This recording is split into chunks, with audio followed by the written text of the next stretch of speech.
अस्सलाम वालेकुम। आज हम लोगों ने लेक्चर नंबर 11 स्टार्ट करना है, जो आपके बुक के चैप्टर नंबर 9 का लास्ट लेक्चर है। इससे पहले लेक्चर नंबर 10 में हम लोगों ने डिफरेंट अरिथमेटिक ऑपरेटर्स डिस्कस किए थे, इंक्रीमेंट डिक्रीमेंट ऑपरेटर। आज हम लोगों ने जो चीजें डिस्कस करनी है उसमें सबसे पहले है रिलेशनल ऑपरेटर्स। रिलेशनल ऑपरेटर्स आप लोगों के पास ऐसे ऑपरेटर्स होते हैं जो किसी भी दो एक्सप्रेशंस के रिलेशन को डिफाइन करते हैं। इनका आंसर या तो ट्रू हो सकता है या फॉल्स। तो इनको हम लोग डिटेल में फोकस करेंगे। देन लॉजिकल ऑपरेटर्स भी आप लोगों के पास आंसर या तो ट्रू देते हैं या फॉल्स। इनकी भी डिटेल हम आज के लेक्चर में डिस्कस करेंगे। देन हम लोगों ने डिस्कस करना है ऑपरेटर प्रेसिडेंस एंड एसोसिएटिविटी, कि अगर किसी भी एक्सप्रेशन में मोर देन वन ऑपरेटर्स हो तो हम लोग किस ऑर्डर में उनको सॉल्व करेंगे, ये डिस्कस करेंगे। देन कमेंट्स आप लोगों की प्रोग्रामिंग में बहुत इंपॉर्टेंट पार्ट प्ले करते हैं। ये एक्चुअल में प्रोग्रामर की हेल्प के लिए होते हैं, यूजर की हेल्प के लिए नहीं। तो हम लोग आज कमेंट्स पे फोकस करेंगे। देन लास्ट में हम लोगों को डिस्कस करना है टाइप कास्टिंग। अभी तक लास्ट लेक्चर में हम लोगों ने बहुत सारी डेटा टाइप्स डिस्कस की हैं। अब हम लोगों ने डिस्कस करना है कि जो डेटा टाइप्स हम ऑलरेडी वेरिएबल्स को असाइन कर चुके हैं, हम प्रोग्राम रन करने के टाइम पे ड्यूरिंग एग्जीक्यूशन इनकी टाइप को किस तरह से चेंज कर सकते हैं। हम लोगों ने पहले पढ़ा था कि एक दफा जो टाइप असाइन हो जाए वो आप लोग सेम नाम का वेरिएबल नहीं ले सकते, सेम टाइप नहीं ले सकते, बट ड्यूरिंग एग्जीक्यूशन आप लोग किस तरह से अपने वेरिएबल की टाइप को चेंज कर सकते हो, ये हम लोग डिस्कस करेंगे टाइप कास्टिंग में। सबसे पहले relation operators. Operator that compares to values and produces result as true and false. Sometimes it is also called comparison operator. एक ऐसा ऑपरेटर जो दो वैल्यूज को कंपेयर करने के लिए यूज होता है। अगर मैं कोई भी दो वैल्यूज को कंपेयर करूं तो मेरे पास आंसर में कोई वैल्यू नहीं आती, मेरे पास रिजल्ट आना चाहिए ट्रू या फॉल्स। दो वैल्यूज को कंपेयर करूं तो मैं ये देख सकती हूँ कि क्या एक वैल्यू दूसरी वैल्यू से बड़ी है, क्या एक वैल्यू दूसरी वैल्यू से छोटी है, या दोनों वैल्यूज इक्वल हैं। तो आंसर या तो ट्रू आता है या फॉल्स। सी में हम 1 यूज करते हैं ट्रू के लिए और 0 यूज करते हैं फॉल्स के लिए। रिलेशन ऑपरेटर्स को कंपैरिजन ऑपरेटर भी समटाइम्स बोलते हैं, क्योंकि ये सिर्फ कंपैरिजन के लिए यूज होते हैं। आप लोग जो भी प्रोग्राम आगे करोगे डिटेल में, आगे इफ एल्स हम लोग डिटेल में डिस्कस करेंगे, तो उसमें कंडीशंस यूज होंगी। तो मोस्टली रिलेशनल ऑपरेटर्स जो है वो कंडीशंस को स्पेसिफाई करने के लिए होते हैं। कंडीशन आप लोगों के पास एक बहुत पावरफुल टूल होता है किसी भी प्रोग्रामिंग में। कंडीशन से आप लोग डिसाइड कर सकते हो कि कुछ आप लोगों के पास स्टेटमेंट्स उनको एग्जीक्यूट आप लोगों ने करना है या नहीं। आपके प्रोग्राम को कंडीशंस इतनी पावर देती हैं कि वो खुद से सोच सके कि किस सिचुएशन में उसको कौन सी सेट ऑफ स्टेटमेंट्स को एग्जीक्यूट करना है। देन सी आप लोगों के पास 6 बेसिक रिलेशन ऑपरेटर्स को प्रोवाइड करता है, जो हम लोग डिस्कस करते हैं। सबसे पहले है ग्रेटर देन। अगर आप लोगों को याद हो तो हम लोगों ने एक कॉन्सेप्ट पढ़ा था एल वैल्यू और आर वैल्यू का। एल वैल्यू से मेरी मुराद है कि आपके जो लेफ्ट ऑपरेटर के लेफ्ट हैंड साइड की वैल्यू, और आर वैल्यू का मतलब है ऑपरेटर के राइट हैंड साइड की वैल्यू। तो सबसे पहले ग्रेटर देन ऑपरेटर, हमेशा greater than operator true return करेगा जब लेफ्ट साइड की वैल्यू बड़ी होगी राइट साइड की वैल्यू से, अदरवाइज ये फॉल्स रिटर्न करता है। सेकेंड ऑपरेटर आप लोगों के पास है लेस देन ऑपरेटर।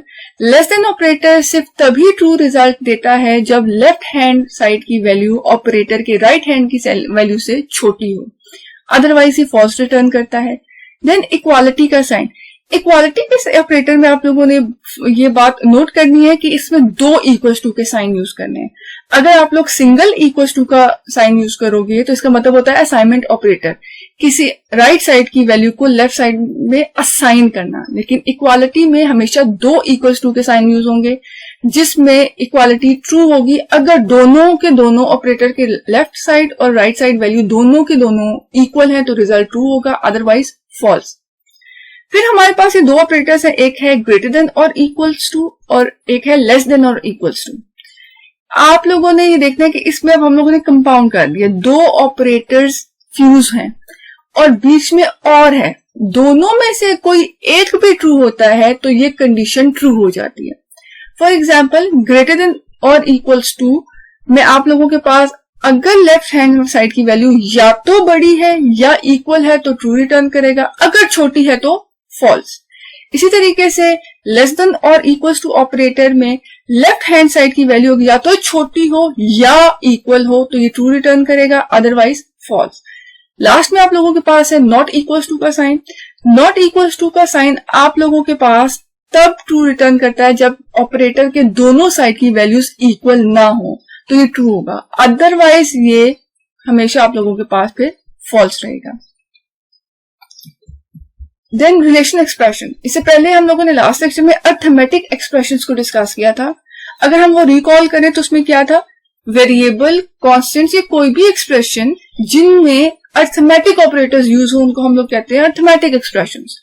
इसी तरीके से रिलेशनल ऑपरेटर कौन से होंगे, वेरिएबल्स, एक्सप्रेशन, कॉन्स्टेंट, कुछ भी जो रिलेशनल ऑपरेटर्स के साथ कनेक्टेड हो हम लोग उस एक्सप्रेशन को बोलते हैं रिलेशनल एक्सप्रेशन।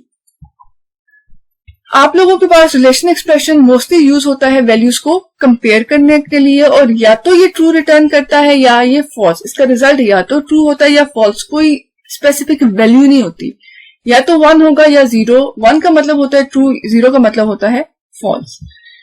फॉर एग्जाम्पल हमारे पास एक एग्जाम्पल हम लोगों ने ली, ए के अंदर है 10, बी में है 5। तो हम अपने डिफरेंट ऑपरेटर्स या रिलेशन एक्सप्रेशंस को देखते हैं। ए इज ग्रेटर देन बी, क्या 10 ग्रेटर देन 5 है, ट्रू है तो ट्रू। 10 क्या छोटा है 5 से, हमेशा याद रखना है लेफ्ट साइड की वैल्यू चेक होती है as compare to right side, in comparison to right side. तो आप लोगों के पास 10 छोटा है 5 से, नहीं है तो आंसर आएगा फॉल्स। थर्ड में है ए लेस देन एंड इक्वल और इक्वल, लेस देन और इक्वल्स टू बी। 10 क्या बी से 5 से छोटा है या उसके इक्वल है, दोनों कंडीशंस फॉल्स हैं। इसका मतलब है ओवरऑल रिजल्ट क्या आएगा, फॉल्स। फिर है ए ग्रेटर देन और इक्वल्स टू बी, ए या तो बड़ा है या इक्वल है बी के, तो ए बड़ा है बी से, तो इसलिए ये स्टेटमेंट क्या हो जाएगी, ट्रू। दोनों में से कोई एक भी ट्रू हो जाए तो true. A equal equals to B, क्या 10 और 5 इक्वल हैं, इसका रिजल्ट क्या आना चाहिए, फॉल्स। और लास्ट में ए नॉट इक्वल्स टू बी, क्या 10 और 5 इक्वल नहीं है, तो इसका मतलब क्या है, ट्रू, क्योंकि ये दोनों वैल्यूज इक्वल नहीं है। देन आप लोगों के पास है लॉजिकल ऑपरेटर्स।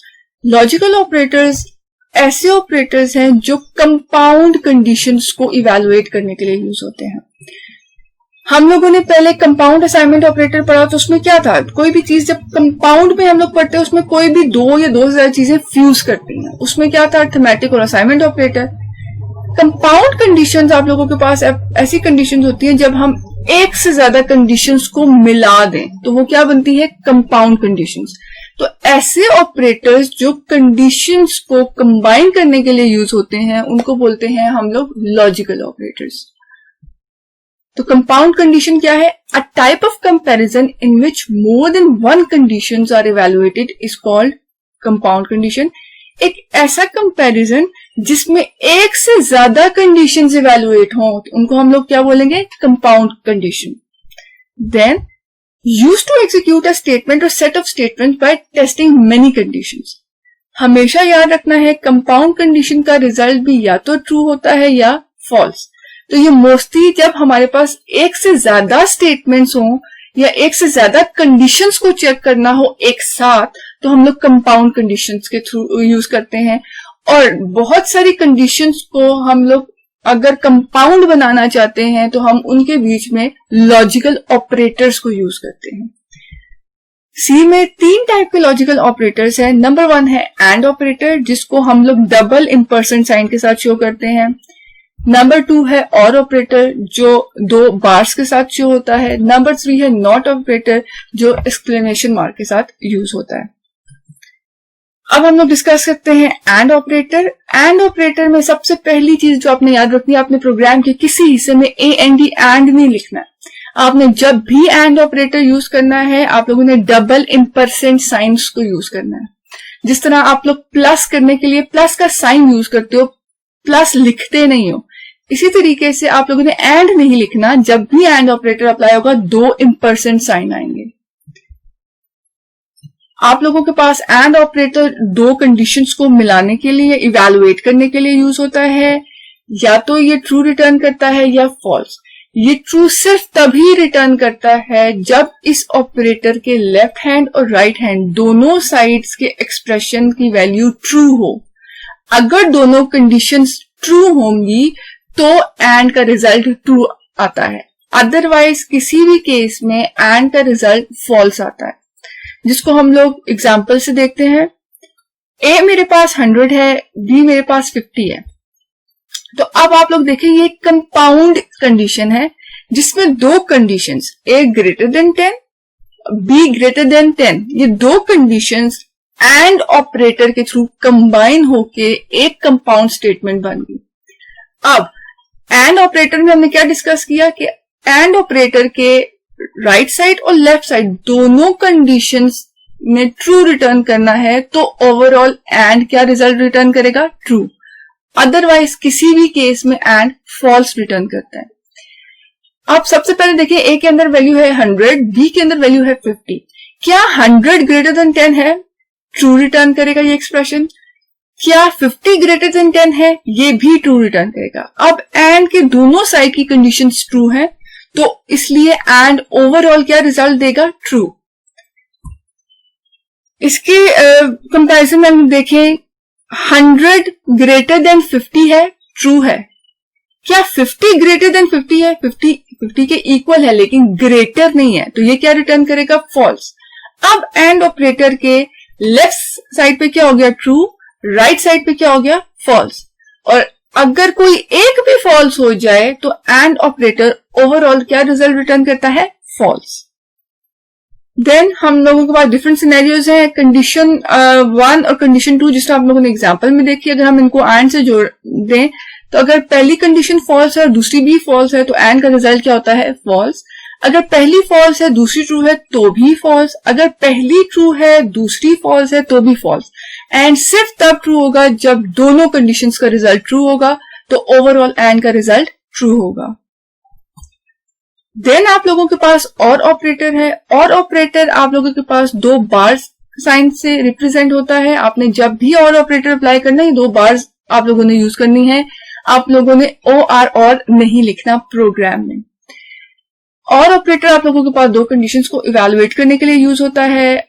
और ऑपरेटर आप लोगों के पास फॉल्स रिटर्न सिर्फ तब करेगा जब दोनों कंडीशंस का रिजल्ट फॉल्स होगा। और ऑपरेटर के दोनों साइड की कंडीशंस, लेफ्ट साइड भी और राइट साइड भी, दोनों कंडीशंस जब फॉल्स रिजल्ट देंगी तो और का रिजल्ट फॉल्स होगा।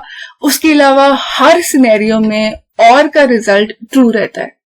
अगर हम लोग एग्जाम्पल देखें, जैसे हम लोगों ने लास्ट एग्जाम्पल देखी, ए 100 है, बी 50 है, तो पहली कंडीशन में देखो उसको कंपाउंड बनाने के लिए हमने और यूज किया है। क्या 100 ग्रेटर देन 50 है? ट्रू। क्या 50 ग्रेटर देन 50 है? फॉल्स। लेकिन दोनों में से कोई एक भी ट्रू हो जाए तो और का ओवरऑल रिजल्ट क्या होता है? ट्रू। अगर उसको फॉल्स करना है, पहली कंडीशन क्या 100 ग्रेटर देन 500 है? क्या 50 ग्रेटर देन 500 है? दोनों फॉल्स, तो और का रिजल्ट फॉल्स आता है। अदरवाइज किसी भी केस में और का रिजल्ट ट्रू ही आएगा। कंडीशन में अगर दोनों फॉल्स हैं तो रिजल्ट फॉल्स है। अगर एक फॉल्स है और एक ट्रू है और दोनों ट्रू हैं तो रिजल्ट आप लोगों के पास ओवरऑल क्या आता है? True. Then not operator. Not operator जब भी यूज करना है, नॉट नहीं करना, आप लोगों ने इसका साइन यूज करना है। नॉट ऑपरेटर आप लोगों के पास किसी भी कंडीशन के रिजल्ट को रिवर्स करने के लिए यूज होता है। फॉर एग्जाम्पल, कंडीशन ने रिजल्ट दिया ट्रू तो नॉट उसको कर देता है फॉल्स। अगर कंडीशन ने रिजल्ट दिया फॉल्स तो नॉट इसको क्या कर देता है? True.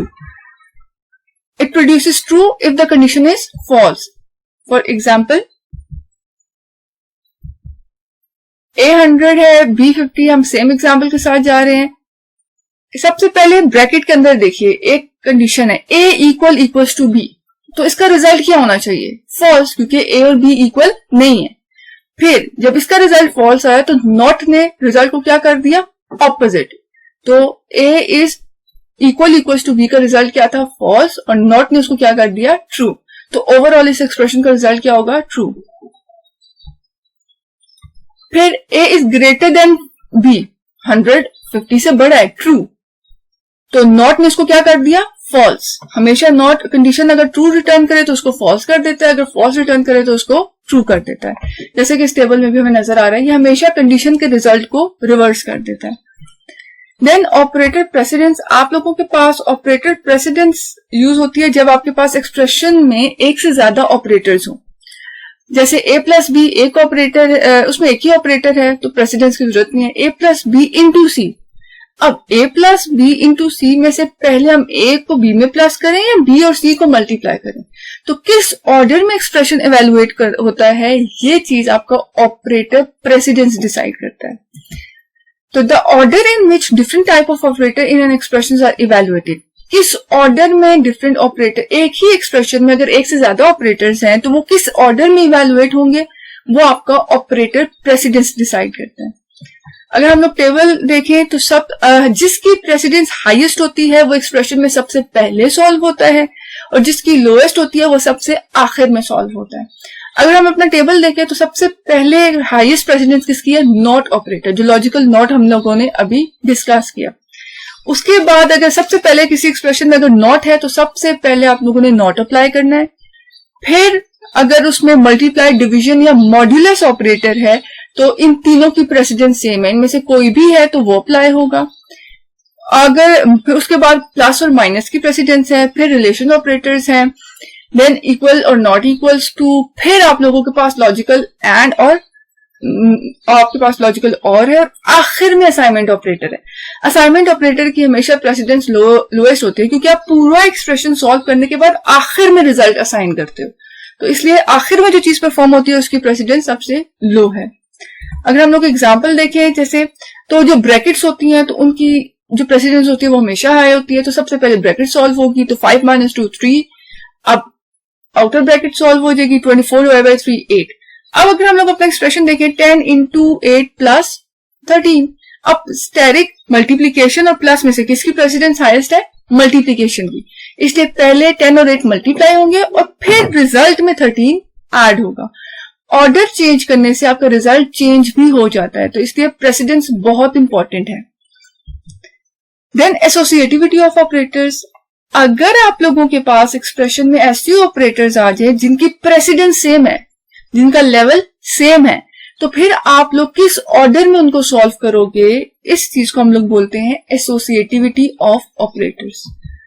The order in which operators of same precedence, सबसे पहले क्या चीज चेक होती है, प्रेसिडेंस। एसोसिएटिविटी तब चेक होगी जब दो ऑपरेटर्स की प्रेसिडेंस सेम होगी। अगर प्रेसिडेंस चेंज है तो प्रेसिडेंस के अकॉर्डिंग आप लोगों ने सॉल्व करना है। अगर प्रेसिडेंस सेम है फिर हम लोग देखते हैं एसोसिएटिविटी को चेक करते हैं एक्सप्रेशन को इवैल्यूएट करने के लिए। जैसे आपको टेबल में नजर आ रहा होगा, सबसे पहले जैसे किसी भी एक्सप्रेशन में आप लोगों के पास पोस्ट फिक्स इंक्रीमेंट या डिक्रीमेंट आ जाता है तो हमेशा याद रखना है आपने एक्सप्रेशन को लेफ्ट साइड से देखना शुरू करना है। तो लेफ्ट साइड से अगर कोई भी प्रेसिडेंस जिन दो ऑपरेटर की सेम है, आप लोगों ने लेफ्ट साइड से देखना शुरू करना है। जो भी लेफ्ट साइड से पहले आएगा आप लोगों ने उस वाले को सॉल्व करना है। एसोसिएटिविटी तब चेक होगी जब प्रेसिडेंस सेम होगी। किसी भी दो ऑपरेटर्स की प्रेसिडेंस सेम है तो आपने लेफ्ट से राइट साइड की तरफ उसको देखना है। जो भी पहले आता जाएगा वो सॉल्व होता जाएगा। सिर्फ लास्ट में आप लोग देखिए जो असाइनमेंट ऑपरेटर है या कंपाउंड असाइनमेंट ऑपरेटर्स हैं या कॉम्प्लेक्स, इनकी एसोसिएटिविटी राइट टू लेफ्ट है। तो जब ऐसे ऑपरेटर्स आ जाएं जिनकी प्रेसिडेंस सेम है और जो असाइनमेंट या कंपाउंड असाइनमेंट ऑपरेटर है तो अपने एक्सप्रेशन को राइट साइड से देखना शुरू करना है। जो राइट साइड से पहले आएगा आपने वो सॉल्व करना है। इसके अलावा कोई भी ऑपरेटर आए जिनकी प्रेसिडेंस सेम है वो आपने लेफ्ट से देखना शुरू करना है। जो लेफ्ट से पहले आएगा आपने उसको पहले सॉल्व करना है। फॉर एग्जाम्पल आप लोगों के पास एक्सप्रेशन है 10 × 24 / 5 - 2 + 13। अब आप लोग देखें सबसे ज्यादा हाईएस्ट प्रायोरिटी किसकी है, स्टेरिक की है, मल्टीप्लीकेशन और डिवीजन। माइनस और प्लस की प्रेसिडेंस ही कम है। अब हमारे पास क्या प्रॉब्लम है कि अब हम स्टेरिक को पहले करें या डिवीजन को पहले करें। तो स्टेरिक और डिवीजन क्योंकि इनकी प्रेसिडेंस सेम है तो हम लोग लेफ्ट साइड से देखना शुरू करेंगे। 10 से देखना शुरू करें, पहले हमारे पास क्या आया, मल्टीप्लीकेशन, तो इसलिए हम पहले मल्टीप्लीकेशन को अप्लाई करेंगे। तो 10 × 24 किया, रिजल्ट क्या आया 240। अब हमारे पास क्या एक्सप्रेशन है 240 / 5 - 2 + 13। अब हम देखें तो तीन ऑपरेटर हैं, डिवीजन, माइनस और प्लस।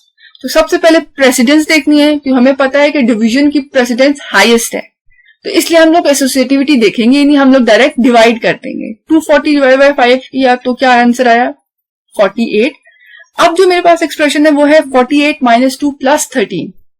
अब देखिए तो दो ऑपरेटर्स ऐसे हैं जिनकी प्रेसिडेंस सेम है, तो जब प्रेसिडेंस सेम हो तो हम लोग लेफ्ट साइड से देखना शुरू करेंगे। लेफ्ट साइड से पहले क्या आ गया माइनस, तो पहले हम लोगों ने 48 माइनस 2 किया 46 और फिर आखिर में रिजल्ट में क्या ऐड कर दिया 13। तो आप लोगों ने प्रेसिडेंस और एसोसिएटिविटी के रूल्स को याद रखना है, इससे रिजल्ट चेंज हो जाता है। अगर आप लोग इसको रॉन्ग करोगे तो आपके आंसर गलत आएगा। देन आप लोगों के पास कमेंट्स, जैसे मैंने आपको पहले बताया था, कमेंट्स आप लोगों के पास ऐसी स्टेटमेंट्स होती हैं प्रोग्राम में जो कंपाइलर इग्नोर कर देता है, कंपाइलर उनको एग्जीक्यूट नहीं करता। जिस टाइम पे कंपाइलर ट्रांसलेशन परफॉर्म करता है, इन स्टेटमेंट्स को कंपाइलर ट्रांसलेट नहीं करता। ये ऐसी स्टेटमेंट्स होती हैं जो प्रोग्रामर की हेल्प के लिए होती हैं, जो आप अपने लिए लिखते हो, आप लोग उसको प्रोग्राम में एग्जीक्यूट करने के लिए नहीं लिखते हो। फॉर एग्जाम्पल, आप लोग बुक लेते हो, आप लेक्चर टीचर का सुनते हो, तो आप बुक में पेंसिल से छोटे छोटे पॉइंट्स लिख लेते हो। अब आपने जब बुक में वो छोटे छोटे पॉइंट्स लिखे तो वो उस बुक का हिस्सा नहीं बन जाते, वो सिर्फ जब आप बाद में अपने एग्जाम्स के लिए प्रिपेयर करो वो आपको हेल्प करते हैं। इसी तरीके से जो कमेंट्स होते हैं वो आपके प्रोग्राम में हम छोटी छोटी लाइंस लिख लेते हैं, ताकि हमें जब बाद में हम अपना प्रोग्राम देखें तो हमें याद आ जाए कि हम लोगों ने ये लाइन क्यों लिखी थी। तो वो आपकी प्रोग्रामर की हेल्प के लिए होते हैं। The lines of program that are not executed, ये लाइन्स कभी भी एग्जीक्यूट नहीं होती। Comments are used to increase the readability of program. जब कभी आप अपना प्रोग्राम फिर से देखो तो कुछ स्टेटमेंट्स ऐसी होती हैं जो शायद आपको याद नहीं भी रहती कि मैंने क्यों लिखी थी। अगर आप उनके साथ कमेंट्स लिख दो कि भाई ये मैंने इसलिए लिखी थी, तो आपको नेक्स्ट टाइम प्रोग्राम पढ़ने में आसानी होती है। देन कंपाइलर जो है वो इग्नोर कर देता है कमेंट्स को, एग्जीक्यूटेबल फाइल में उसको इंक्लूड नहीं करता। Different lines of code programmer की हेल्प के लिए यूज होता है। कमेंट्स प्रोग्राम के किसी भी हिस्से में आप लोग ऐड कर सकते हो। दो वेज होते हैं आप लोगों के पास कमेंट्स ऐड करने की। सबसे पहले है single line comment. Single line comment का मतलब ये होता है कि आप सिर्फ एक लाइन को कमेंट करना चाहते हो, एक से जैसे ही आप नेक्स्ट लाइन में मूव करोगे तो वो कमेंट के पार्ट नहीं रहेगा, वो कमेंट नहीं होगा, वो नॉर्मल प्रोग्राम में आ जाएगा। तो सिंगल लाइन कमेंट करने के लिए आप लोग डबल स्लैश यूज करते हो। जैसे ही आप प्रोग्राम के किसी हिस्से में डबल स्लैश यूज करोगे तो कंपाइलर को पता चल जाएगा कि ये कमेंट है, और वो उसके बाद की सारी लाइन को इग्नोर कर देगा, वो उसको ट्रांसलेट ही नहीं करेगा। फॉर एग्जाम्पल, आप लोगों के पास जैसे ही मैंने ये डबल स्लैश लिखा तो practice makes a man programmer, ये अगर मैं प्रोग्राम में लिखूं तो जैसे ही कंपाइलर ने देखा कि डबल स्लैश आई है, उसके बाद की इस पूरी लाइन को कंपाइलर इग्नोर कर देता है। इस डबल स्लैश के राइट साइड की सारी लाइन को कंपाइलर क्या कर देता है, इग्नोर, एग्जीक्यूटेबल फाइल का पार्ट नहीं बनाता। नेक्स्ट आप लोगों के पास है मल्टी लाइन कमेंट्स। हो सकता है कि आपके कमेंट की लेंथ इतनी हो जो एक लाइन में पूरी ना आती हो। अगर आप एक से ज्यादा लाइंस में अपना कमेंट लिखना चाहते हो और पूरा पैराग्राफ लिखना चाहते हो तो आप लोग मल्टी लाइन कमेंट यूज करते हो। मल्टी लाइन कमेंट यूज करने के लिए आप लोग जो सिंबल यूज करते हो वो स्लैश और स्टेरिक है। अच्छा, मल्टी लाइन में आप लोगों के पास क्या होता है, एक स्टार्टिंग सिंबल होता है, एक एंडिंग सिंबल होता है। इन दो सिंबल्स के दरमियान में जो कुछ भी आप लिखोगे, जितनी मर्जी लाइंस में लिखो, वो आप लोगों के पास कमेंट कंसीडर होता है और कंपाइलर उसको इग्नोर कर देता है। कंपाइलर उसको एग्जीक्यूट नहीं करता। आप लोगों का जो स्टार्टिंग सिंबल है वो क्या है, स्लैश और स्टेरिक। और स्लैश और स्टेरिक लिखने के बाद आप जो भी लिखो, जितनी मर्जी लाइंस में लिखो, जब तक वापस से स्टेरिक और स्लैश नहीं आएगी, क्लोजिंग सिंबल नहीं आएगा, वो सारी का सारा पैराग्राफ कमेंट कंसीडर होगा। फॉर एग्जाम्पल, जैसे हम लोगों ने स्लैश और स्टेरिक यूज किया, दीज लाइन्स आर, फिर मैं नेक्स्ट लाइन में मूव कर गई फॉर द पर्पज, फिर मैं नेक्स्ट लाइन में मूव कर गई। मैं बेशक नेक्स्ट लाइन में जाती रहूं, जब तक मैं क्लोजिंग नहीं करूंगी वो कमेंट का पार्ट ही रहेगा। लेकिन सिंगल लाइन में आपके पास होता है वो सिर्फ एक ही लाइन को कंसीडर करता है, नेक्स्ट लाइन में जाते ही वो कमेंट का पार्ट नहीं रहता है। देन आप लोगों के पास टाइप कास्टिंग। टाइप कास्टिंग क्या है, the process of converting data type of a value during execution is known as type casting. आप लोग जिस टाइम पे प्रोग्राम लिखते हो, आप लोग वेरिएबल्स को कोई ना कोई डेटा टाइप असाइन करते हो। सकता है कि जब जिस टाइम पे प्रोग्राम रन करो आप लोगों को टाइप चेंज करने की जरूरत पेश आए, तो अगर आप लोग ड्यूरिंग एग्जीक्यूशन टाइप चेंज करना चाहते हो तो इस प्रोसेस को बोलते हैं टाइप कास्टिंग। टाइप कास्टिंग की दो टाइप्स हैं, implicit type casting. Implicit type casting एक ऐसी टाइप चेंज है जो कंपाइलर खुद से करता है, आप प्रोग्रामर को उसमें कुछ भी करने की जरूरत नहीं होती, बैक एंड पे कंपाइलर खुद से ही कर देता है। फॉर एग्जाम्पल, आप लोगों के पास एक एक्सप्रेशन है a प्लस बी, आप लोगों के पास a भी इंटीजर है b भी इंटीजर है। जब मैं दो इंटीजर वैल्यू को ऐड करूंगी तो ऑटोमेटिकली रिजल्ट भी क्या आएगा, इंटीजर, तो इसमें कोई कंफ्यूजन नहीं है। बट अगर मैं एक इंटीजर वैल्यू को एक फ्लोट वैल्यू में ऐड करूंगी तो फिर रिजल्ट किस फॉर्म में आना चाहिए, तो ऑटोमेटिकली जो डाटा टाइप बड़ी है, हायर डाटा टाइप है, जो मेमोरी ज्यादा लेती है, आपका रिजल्ट आपका कंपाइलर ऑटोमेटिकली उसमें कन्वर्ट कर देगा। फॉर एग्जाम्पल, आप लोगों के पास एक इंट है और एक फ्लोट है, जो इन दोनों का रिजल्ट है वो किस डाटा टाइप में आएगा, वो फ्लोट की फॉर्म में आएगा, क्योंकि फ्लोट आप लोगों के पास बड़ी डाटा टाइप है। फिर आप लोगों के पास आता है एक्सप्लिसिट टाइप कास्टिंग। एक्सप्लिसिट का मतलब ये आप लोग खुद से करते हो, ऐसी जो ये सी खुद से नहीं करेगा, प्रोग्रामर खुद करता है टाइप को चेंज, उसको आप लोग बोलते हो एक्सप्लिसिट टाइप कास्टिंग।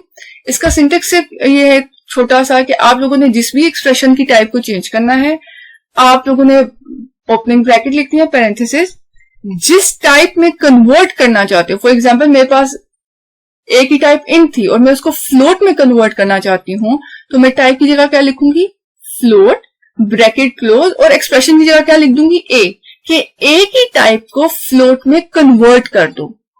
तो टाइप आप लोगों के पास इंडिकेट करती है वो डाटा टाइप जिसमें कन्वर्ट करना है, और एक्सप्रेशन आप लोगों के पास इंडिकेट करता है कोई भी कांस्टेंट हो सकता है, वेरिएबल, एक्सप्रेशन, कोई भी रिजल्ट जिसको आप लोग चेंज करना चाहते हो, जिसकी टाइप को आप लोग चेंज करना चाहते हो। आप लोगों के पास इम्प्लिसिट टाइप कास्टिंग क्योंकि खुद से होती है, तो सबसे छोटी करेक्टर है, सबसे बड़ी लॉन्ग डबल है, तो आपका कंपाइलर ऑटोमेटिकली अब उस जो भी एक्सप्रेशन में बड़ी डाटा टाइप होती है आपके रिजल्ट को उसमें कन्वर्ट कर देता है। और एक्सप्लिसिट में आप लोगों को खुद से कन्वर्जन करनी पड़ती है। हम लोग एक्सप्लिसिट टाइप कास्टिंग के लिए एक प्रोग्राम देख लेते हैं। तो सबसे पहले #include stdio.h, आप लोगों ने लाइब्रेरी फाइल इंक्लूड की, कॉनियो की हेडर फाइल इंक्लूड की, देन मेन, फिर ओपनिंग ब्रैकेट। अब देखिए मैंने दो वेरिएबल्स दिए हैं, एक क्या है फ्लोट a एंड b, दोनों की टाइप क्या है, फ्लोट। देन मैंने एक और वेरिएबल ले लिया c, जिसकी टाइप क्या है, इंट। क्लियर स्क्रीन का फंक्शन आपकी स्क्रीन को क्लियर करता है, जो भी लास्ट आउटपुट्स होते हैं वो उसको डिलीट कर देता है। देन आप लोगों के पास सबसे पहले a में हम लोगों ने, क्योंकि ये फ्लोटिंग है तो इसमें पॉइंट वाला नंबर आएगा, तो a में क्या आ जाएगा, 10.3 हम लोगों ने लिखा, b में लिखा 5.2। अब देखिए मैं मॉड a मॉड b लेना चाहती हूँ, लेकिन मॉड्यूलस का साइन क्या करता है, रिमाइंडर रिटर्न करता है। अगर रिमाइंडर रिटर्न करता है वो कभी भी पॉइंट्स वाली वैल्यू के साथ काम नहीं कर सकता। मॉड्यूलस का ऑपरेटर सिर्फ इंटीजर डाटा टाइप की वैल्यूज के साथ काम करता है। तो मैं रन टाइम पे a और b की टाइप को क्या कर दूंगी, चेंज। क्योंकि मैंने a को इंट में कन्वर्ट करना था इसलिए मैंने उससे पहले ब्रैकेट में इंट लिख दिया, b को भी इंट में कन्वर्ट करना था, मैंने इंट लिख दिया।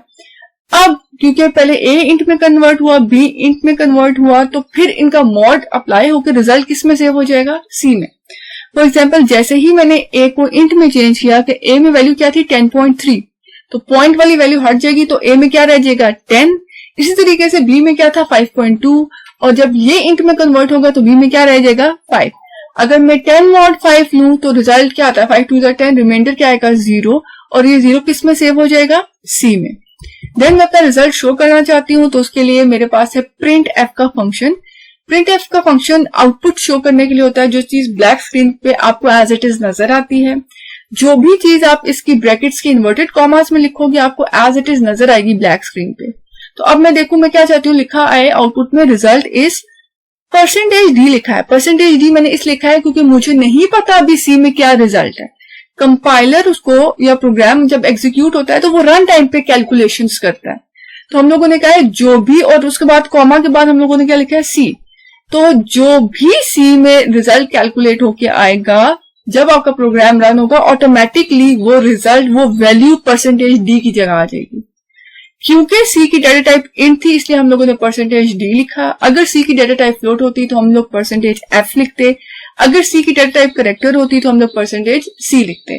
तो जो भी वेरिएबल आप लोग यूज करोगे, जिसकी वैल्यू आप लोगों ने उसकी जगह लेके आनी है, आप लोगों ने वहां पे परसेंटेज के साथ उसी का साइन लिखना है। फिर स्लैश एन का मतलब कि बैक स्लैश एन का मतलब होता है नेक्स्ट लाइन में मूव करो। जो भी इस रिजल्ट इसके स्टेटमेंट, इस स्टेटमेंट के बाद जो भी लाइन आएगी वो नेक्स्ट लाइन में चली जाए। तो अगर हम मतलब उसके बाद गेट सी एच का फंक्शन, देन क्लोज। अगर मैं देखूं इस प्रोग्राम का आउटपुट क्या आना चाहिए, सबसे पहले जो ए में 10 पॉइंट थी वो क्या रह गया 10, बी क्या हो गया 5, रिमाइंडर क्या आया 0 और सी में क्या सेव हो गया 0। अब लिखा आना चाहिए रिजल्ट एज, और परसेंटेज में वो परसेंटेज डी की जगह वो वैल्यू आएगी जो सी में है। सी में क्या वैल्यू होती 0, तो रिजल्ट क्या लिखा आएगा रिजल्ट इज 0। देन आप लोगों के पास प्रोग्राम सबसे पहले रिमाइंडर अगर उसने करना है तो दो फ्लोटिंग वेरिएबल्स का नहीं ले सकता था, तो हम लोगों ने टाइप कास्टिंग की। टाइप कास्टिंग से ए और बी की टाइप को चेंज किया, इनका मॉड लेके सी में सेव किया और प्रिंट एफ के फंक्शन के थ्रू आप लोगों ने रिजल्ट को शो कर दिया। देन आप लोगों के पास होम टास्क ये है कि आप लोगों के जितने भी टॉपिक्स हम लोगों ने कवर किए हैं, आप लोगों ने बुक से डिटेल में पढ़ने हैं। इनसे रिलेटेड जो भी प्रोग्राम है आप लोगों ने उनकी प्रैक्टिस करनी है। और जिस तरह मैंने अभी उसको रन किया कि बैकएंड पे क्या क्या चेंज होगा, आप लोगों ने उसको खुद भी रन करके देखना है। आपने पेंसिल लेनी है, पेपर, और उसके बाद आपने देखना है आउटपुट किस तरह से आता है, इसकी प्रैक्टिस करनी है आप लोगों ने। आज के लेक्चर के लिए इतना ही। इस लेक्चर से रिलेटेड कोई भी प्रॉब्लम है, कोई भी क्यूरी है, तो आप लोग मुझसे इंटरेक्शन सेशन में पूछ सकते हो। इससे पहले के भी अगर लेक्चर्स में कोई प्रॉब्लम है, आप लोग प्रैक्टिस करो, कोई मसला है तो आप लोग मुझसे वहां पे ग्रुप में, व्हाट्सएप के ग्रुप में पूछ सकते हो। Thank you.